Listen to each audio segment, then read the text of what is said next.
Bonjour et bienvenue dans cette nouvelle édition d'Anews Expérience Client. Sur Success Story ce matin, je reçois Michael Doliner. Bonjour.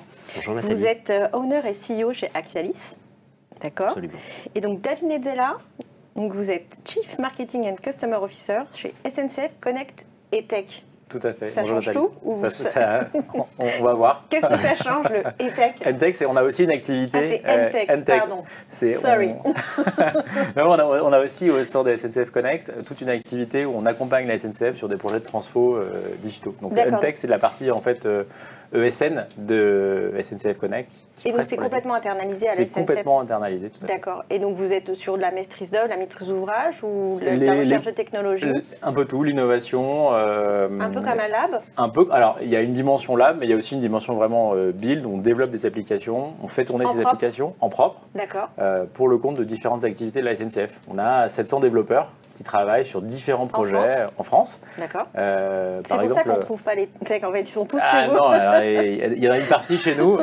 Typiquement, l'application qui est utilisée par les contrôleurs dans les trains, qui s'appelle Cosmo, qui est une application qui est sur leur téléphone pour faire le contrôle, c'est développé par Untech, la filiale. Ok, très bien. Et donc, comment vous vous êtes rencontrés? Avec Michael, on s'est rencontrés il y a quelques années. Professionnellement? Oui, professionnellement. Dans mon premier projet entrepreneurial, il y a une dizaine d'années, 8 ans. Moi, on venait de lancer un site e-commerce de mode masculine qui s'appelait Menlook. Ah, mais si, je crois que ça me dit quelque chose, oui. Et on s'est rencontrés dans ce cadre-là avec Michael. Et vous aviez déjà commencé à travailler avec Axialis à ce moment-là? Oui. D'accord. Absolument. Et donc, avec la SNCF, comment ça s'est passé? Enfin, Untech, pardon. Eh ben, ça s'est passé de manière extrêmement académique, hein, si je puis dire. C'est pas du tout passé par notre relation, David et moi. D'ailleurs, c'est moi qui ai appris à David qu'il y avait un appel d'offres en cours sur une partie qui nous concernait. L'histoire des grands groupes. Voilà, je pensais qu'effectivement David était pour quelque chose, mais point du tout. En fait, on a été identifié il y a à peu près, je dirais, 2 ans, 1 an et demi, 2 ans. D'accord, au cours d'un appel d'offres assez classique. Au cours d'un appel d'offres où tout le marché a été consulté. D'accord, et ça consistait? Et ça consistait à opérer l'outillage téléphonique via un logiciel SaaS pour les centres de contact de SNCF Connect. D'accord. Ce qui allait devenir SNCF Connect, qui s'appelait encore Oui SNCF. D'accord. Et donc là, est-ce qu'on peut dire combien il y a de personnes derrière? Bien sûr, il y a à peu près les conseillers. Alors, nos conseillers, on fait appel à des partenaires. Donc, nos conseillers sont externalisés. Bien sûr. On travaille avec 2 partenaires. Total, près de 200 conseillers. Et donc, en fait, vous leur avez donné votre outil? Exactement. En fait, ce choix-là, parce qu'en fait, normalement, on donne, justement, quand on externalise... Ouais. Non, alors nous, on impose notre écosystème applicatif. On travaille avec un certain nombre d'outils. On veut avoir le contrôle sur ça. Y compris la téléphonie? Y compris la téléphonie, exactement. Et donc, on s'est... effectivement, comme l'a dit Michael, au cours de cet appel d'offres, on a consulté différents acteurs et puis on a implémenté ensuite. Et donc, pourquoi Axialis? Parce qu'en fait, on est un peu là comme ça pour ça. Ouais. Il faut le savoir. Ouais. Et pourquoi Axialis? Parce que c'est eux qui ont rendu la meilleure copie en termes de... Vos besoins à l'époque? Nos besoins, c'était un outil fiable, flexible, avec des besoins qui étaient spécifiques, des spécificités métiers. Il y avait des interactions ou des liens avec vos outils finalement? Ouais, il faut effectivement, il y a toute une partie de setup où il faut se brancher à tout l'écosystème applicatif. Et comme ce sont l'écosystème de SNCF, donc c'était pas des applications natives en fait que vous avez beaucoup d'ailleurs chez Axialis. Alors je ne sais pas si dans le cadre où on est là aujourd'hui, on a le droit de citer des noms de logiciels. Ouais. Oui, pourquoi pas. Okay.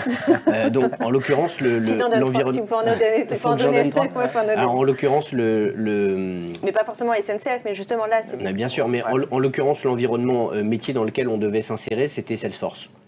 Qui est l'environnement métier. Donc il faut en donner 2 autres. Qui est concurrent de Zendesk ou d'EasyWare ou Microsoft Dynamics, voilà.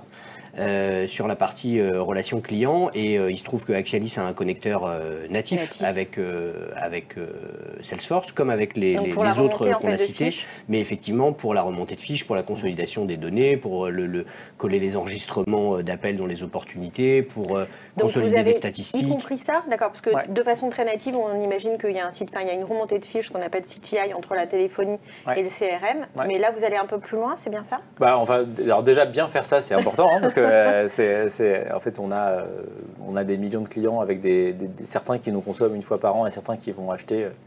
Mais vous avez tous vos clients dans cette... Tout, à partir du moment où ils sont authentifiés, connus, quand ils ont commandé et qu'on a leur... un environnement. Ouais. C'est ça, enfin, qu'on a un peu de data sur eux, quand ils nous appellent, effectivement, le conseiller au moment où le... Donc ils sont tous dans le CRM. Et ils sont... Alors, on a... Quand vous achetez sur SNCF Connect, le compte client n'est pas obligatoire. Donc certains clients ont un compte client, et donc là, une grande majorité, ils sont identifiés, d'autres font le choix de ne pas en avoir. C'est une spécificité propre à SNCF Connect. D'accord, donc il y a toute cette partie remontée de fiches, donc qui facilite effectivement le travail du conseiller. Et puis surtout tous les éléments de personnalisation qu'on peut imaginer ensuite dans le discours, et puis l'accès à tout son historique de commande, on gagne beaucoup de temps. D'accord. Dans le projet, justement, avec Axialis, ce qui vous a facilité les choses, puisqu'on parle de faciliter le travail du collaborateur, mais j'imagine que de vos équipes aussi, qu'est-ce qui a facilité les choses avec les équipes Axialis, par exemple?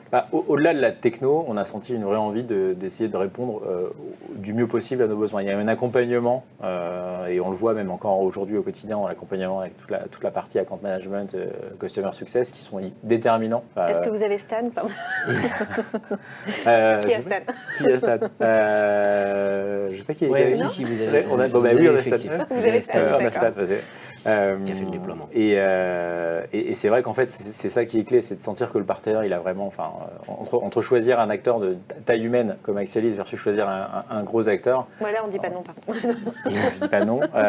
Ça fait une énorme différence. Enfin, des gens qui ont envie de travailler avec vous et qui partagent la même problématique et qui sont toujours dans cette recherche de l'amélioration continue. Mais on peut imaginer que vous êtes une grosse machine, mais que vous avez quand même bien fonctionné. On est une grosse machine, mais on est un acteur on est une petite machine dans l'écosystème SNCF, déjà, il faut le savoir. Il y a beaucoup de flux qui passent par SNCF Connect, mais on est SNCF Connect on Tech, c'est à peu près 1200 collaborateurs. Il y a déjà 700. Dont 700 qui bossent sur la partie développement Tech and Services. Donc en fait, SNCF Connect, activité de B2C, c'est à peu près 500 collaborateurs. Donc c'est beaucoup, mais c'est pas beaucoup à l'échelle de la SNCF. Et on cherche... Et donc finalement, c'est là où vous vous êtes rencontrés, vous avez retrouvé effectivement cet accompagnement. Exactement. Il y a eu du conseil. Il y a eu du conseil au démarrage, oui, bien sûr, comme à chaque fois, parce qu'en fait, on expose des besoins, on expose des ambitions, et puis après, on essaie de faire le setup qui va le mieux matcher, même s'il y a effectivement un connecteur natif, il y a toujours des choses qu'il faut un peu paramétrer, des infos qui ne remontent pas forcément toujours telles qu'on l'avait imaginé, donc il y a eu un peu de conseil au départ, et puis maintenant, le run se passe. C'est une valeur ajoutée chez Axialis, justement, d'apporter, peu importe l'entreprise, cette façon de pouvoir accompagner, de pouvoir déployer, d'être vraiment très proche? Oui, absolument. Et je dois dire qu'on a été même agréablement surpris parce qu'on a eu les mêmes interrogations. De dire c'est une grosse machine. Vous posiez là, de dire c'est une grosse machine. Est-ce que finalement notre valeur ajoutée par rapport à nos concurrents, à nos compétiteurs habituels, c'est effectivement cette proximité, cette co-construction dans le déploiement et même dans le run, on continue de bâtir en permanence, de faire évoluer. Et on a trouvé une équipe qui était très demandeuse d'un état d'esprit de partenariat et de co-construction. Le fait de partager avec justement tous vos autres clients, qui sont aussi dans la relation client, et d'ailleurs peut-être pas que, mais de pouvoir justement partager ces best practices et de savoir comment fonctionnent les autres ou de ce que font les autres, avec Salesforce ou pas d'ailleurs, et d'apporter, ça vous l'avez fait aussi avec SNCF Oui, bien sûr, sans effectivement... comment dirais-je, briser la confidentialité qui existe entre nos clients et nous. Mais les usages, forcément, on s'enrichit au fur et à mesure des expériences de déploiement de projets, et donc on affûte notre capacité au fur et à mesure à conseiller nos clients. Et donc d'accompagner des clients. Bien sûr. Et donc la surprise de voir finalement même ce client-là en avoir besoin. Absolument, effectivement, dans un cadre qui était quand même extrêmement formel. Puisque, encore une fois, David et moi qui nous connaissions d'une précédente expérience, n'étions pas ni l'un ni l'autre vraiment impliqués dans la boucle et forcément au courant des différentes avancées du dossier et de la consultation. Donc vraiment un cadre assez formel. Et pour autant, à partir du moment où on nous a signifié que nous avions été choisis, ça s'est très vite emballé en termes de relations et d'interaction. Et donc super co-construction dans un cadre qui s'annonçait pas forcément comme tel de notre point de vue. Bon, donc une jolie surprise finalement pour Axialis. une jolie surprise. Après, sur les 2 années, justement, qu'est-ce que vous avez continué de faire avec eux? Alors en fait, l'appel d'offres a commencé il y a 1 an et demi, 2 ans. Ça a démarré en début d'année là. Ouais. En fait, l'ambition qu'on avait, c'était d'essayer de se lancer en même temps que SNCF Connect. SNCF Connect, ça s'est lancé le 25 janvier. La nouvelle application. La nouvelle application. D'accord. Et on voulait changer à ce moment-là à l'outil. Et c'est arrivé en fait dans les semaines qui ont suivi. D'accord. Donc vous avez eu beaucoup de flux? On a eu du flux, ouais. On a eu une relation client qui a été fortement sollicitée à ce moment-là, mais ça a super bien tenu. Et globalement, les conseillers les clients ont été bien accompagnés. On a absorbé. Alors, c'était un contexte qui n'était pas évident. Parce que, non. Alors, il y a eu le lancement de Connect qui a été. Vous avez probablement. Mais en plus, c'est tombé dans un contexte où il y avait la vague Omicron, donc pas mal d'absentéisme dans les centres d'appel. Donc, il a fallu aussi gérer ce moment-là où en fait, on n'avait pas forcément tout le staffing qu'on espérait. On est très résilients, je pense qu'on oublie tellement de choses. Oui, c'était il y a moins d'1 an en fait. Donc il a fallu gérer tout ce contexte-là, mais ça s'est plutôt très bien passé. Les technos ont bien tenu, les clients ont été bien traités, on a bien répondu, et puis maintenant. D'accord, donc une charge qui était prévue et complètement assumée. Alors on avait prévu, on sait que quand on lance un nouveau service, on s'attendait à faire x2, on a fait x4 en termes de volume pendant quelques semaines. D'accord. Tant que tout ça se stabilise. Oui, mais ça c'est très bien réglé. Ouais. Et donc est-ce que, comme c'est juste cette année, est-ce que vous prévoyez de faire d'autres choses ou quelles sont les prochaines étapes justement avec Axialis? Alors les prochaines étapes, le gros de la plateforme est installé. Et globalement, ce qu'on essaie de faire maintenant, c'est d'avoir, on a un niveau d'exigence quand on est SNCF qui fait qu'en fait, il faut déjà que ça marche bien en 24/7. D'accord. 24/7, j'exagère. Nos centres sont ouverts. Effectivement 6 jours sur 7 et de temps en temps le dimanche. Donc c'est d'assurer... Déjà d'assurer le run. Ça c'est un enjeu majeur et on n'a pas eu de... Ça peut paraître bête, mais c'est pas le cas toujours de toutes les technos, assurer le run. Et en fait, c'est vrai que globalement on a fait une bonne année sur cette partie-là. Après, dans les projets d'évolution, il y a des sujets de segmentation. On va essayer dans nos enjeux de relations clients, c'est d'essayer d'aller toujours un peu plus loin dans la perso et d'accompagner encore plus. Il y a des très très gros consommateurs de trains, comme vous pouvez l'imaginer, et en plus les changements post-Covid où les gens consomment. Ou l'arrivée de la concurrence. Ou l'arrivée de la concurrence, bien sûr, font qu'en fait. Le marché du train est extrêmement dynamique, il y a de plus en plus de gens qui prennent le train et on voit des gens qui ont complètement changé leur comportement. On nous a un peu obligés quand même. On a, alors, ouais, en tout cas, les entreprises. Les entreprises, ce qui s'est passé aussi post-Covid, c'est qu'il y a beaucoup de gens qui font du Teams maintenant et donc qui se déplacent moins et donc il y a aussi tout ça. En fait, c'est plutôt notamment. Ça doit être super compliqué finalement à prédire.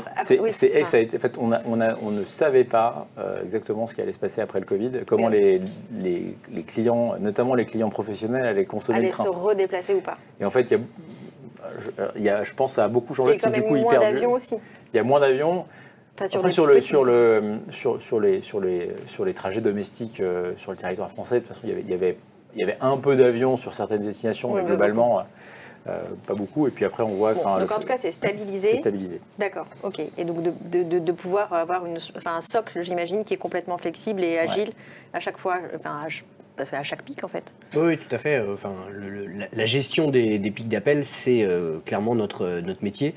Et l'accompagnement, si j'ai bien compris. Et l'accompagnement aussi. Alors, d'un point de vue de la compétence technique, au-delà d'être éditeur de logiciels, on est opérateur télécom depuis plus de 20 ans. On est devenu opérateur à l'ouverture du marché des télécoms à la concurrence, fin des années 90, début des années 2000.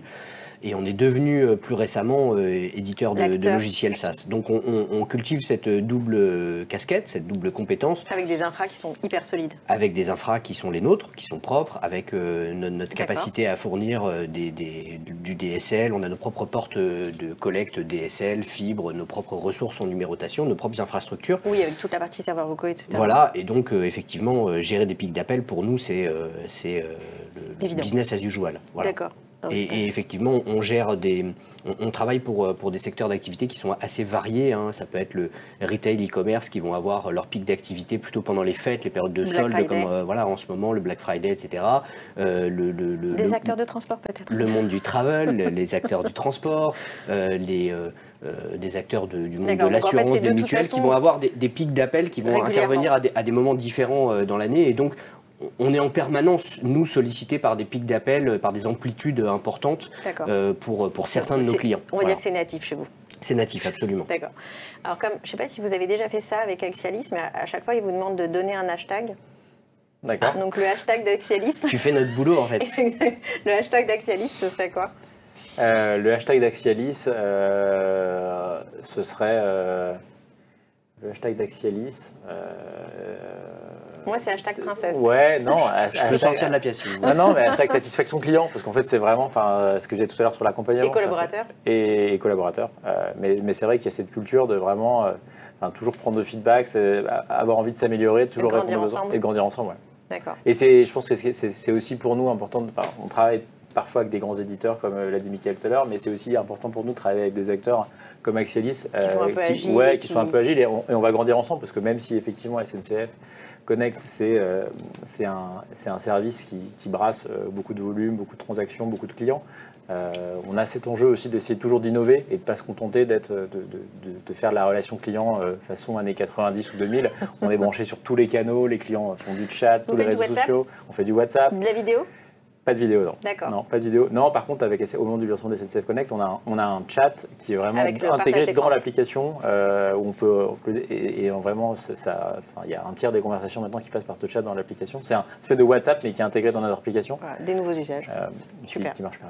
Okay. Et la vidéo est disponible dans la plateforme Axialis. D'accord. Non, mais c'est utile dans des usages assez particuliers, la vidéo. Je ne suis pas sûr qu'il faille le généraliser, mais pour une certaine réassurance à certains moments de l'expérience, voilà, ça peut être utile. Super. Eh bien, écoutez, merci. Merci pour ce débat passionné et passionnant. J'espère qu'il vous aura été utile autant qu'à moi. Et à très bientôt sur un News Expérience Client.